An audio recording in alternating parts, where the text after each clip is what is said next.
Celebrity, true or false? You can't handle the truth. All right, that's Jack Nicholson. I'm sure you noticed that voice right there at the end. There. Okay, here we go, Liam Neeson. True or false? You drove a forklift for the Guinness Beer Company once upon a time after dropping out of college. Is that true or false?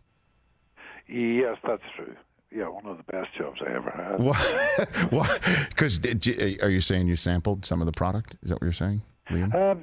Yes, occasionally, because we'd wrap on a Friday around about 1 o'clock, and occasionally the management would give us a bottle of Guinness. You know, that was it. But I loved that job. I loved being a forklift truck driver. Yeah, I did it for over a year. Oh, wow. No kidding. All right, so that is true. Next one, true or false? You appeared on Miami Vice in the 1980s. Is that true, Liam Neeson? Yes, I did. I did a pilot episode. It might have been for season 3. Okay. In 1985, 86. I think it was 1986. Well, who'd you play? Yeah. Who'd you play in that one? I played a playboy Irish terrorist. One of the female cops that was beautifully played by Sandra Santiago. She falls in love with me. Of course. But I'm there to commit some devious deeds, and Don Johnson ends up shooting me at the end. Do you still get a residual check for that in the mail every now and then? I don't think so, but they gave me the show was known for its dress, its style, its music and stuff, and I wore some really, really cool. I think it was Giorgio Armani stuff, you know. And you get to keep it. You get to walk away. Oh, sir. I got to keep a jacket. I know they gave me a jacket. Okay. Yeah. Well, okay. At least it wasn't, I guess, then a bloody murder of you by Don Johnson. You have to keep the jacket. A couple more items here. Liam Neeson, celebrity, true or false, on the Rich Eisen Show. True or false? You lost the role of Fezzik in The Princess Bride to Andre the Giant because Rob Reiner thought you were too short at 6'4". Is that true or false? That's very true. Yeah, I had a meeting with Rob.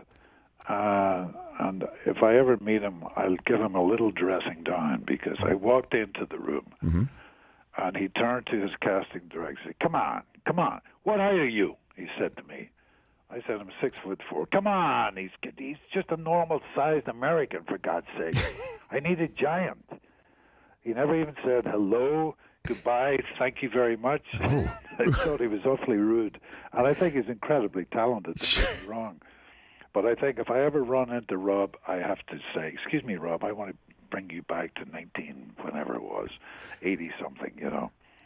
You were quite rude to your casting director, and you were quite rude to me. However, it was a wonderful film, and he did indeed cast it perfectly with Andre the Giant. I guess if you're told you're too short at 6'4", it's helpful that Andre the Giant was the one who beat you out, right, Liam Neeson? I would assume. Yeah. Makes you feel a little bit better. Okay, true or false? You turned down playing James Bond in GoldenEye. Is that true or false, Liam Neeson? That is false. Okay. They were interested in me after Schindler's List, but I know they were also interested in 3 or 4 other actors. So no, I was not offered it. Okay. They sent out feelers. They wanted to see if I was interested in it. Would you ever have been interested in playing James Bond? Something I remember. I was going around the room going ding ding ding ding ding ding ding ding, like appearing in front of a mirror, putting my hands up in a gun position, thinking, "Wow!" And I remember my dear departed wife said to me, we were shooting a film in North Carolina called Nell. Yes, of course. And she looked at me straight in the face and she said, Liam, if you are offered this and if you do it, you know we can't get married. Wow. And that was it. And that was all she wrote for James Bond, 007. Yeah. Oh. So anytime we had little arguments, I'd always go ding ding ding ding ding ding ding.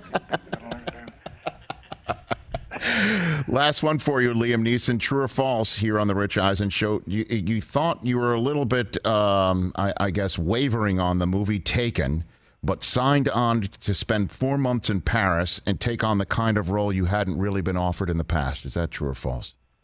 Oh, yeah. I did. My agent sent me the script. I thought, I'd love to do this. And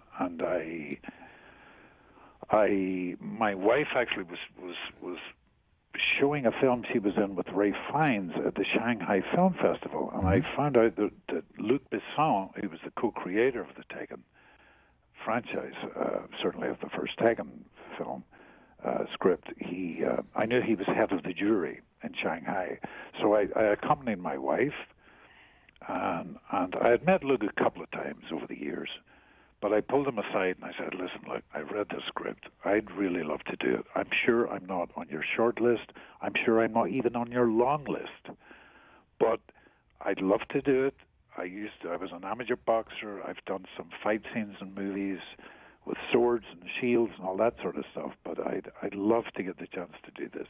So anyway, push came to shove, and they offered it to me, and I was thrilled, you know. Do you have people that just come up to you on the street and hand you a phone and ask you to call somebody and threaten them on the phone in your Taken voice? Does that ever happen to you? That's happened a couple of times, but when the film first came out, if I had 5 cents for every time my sons asked me to leave a message for their friends, I'd be quite a rich man, I'll tell you that.